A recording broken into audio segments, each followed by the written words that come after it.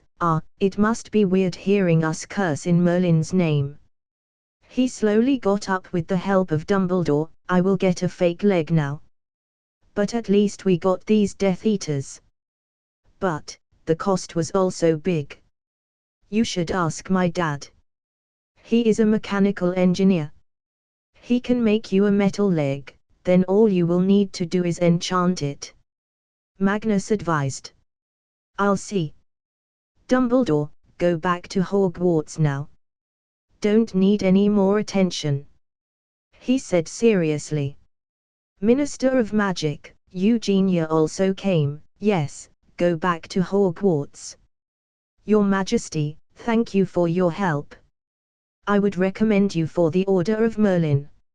Magnus just laughed and went away with Dumbledore. Seriously. Do you want to give him the Order of Merlin? He is the bloody Merlin reincarnate. Moody said to her face and hopped to the side to find a bench. Magnus walked to the leaky cauldron with Dumbledore.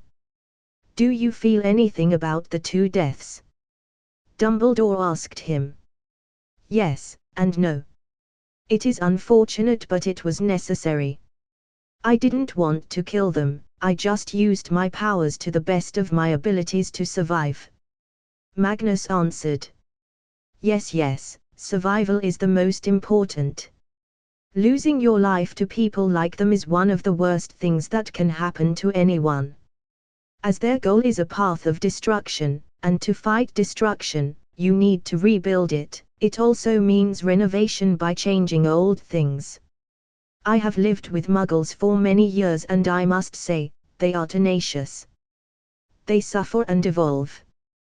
They fight and change.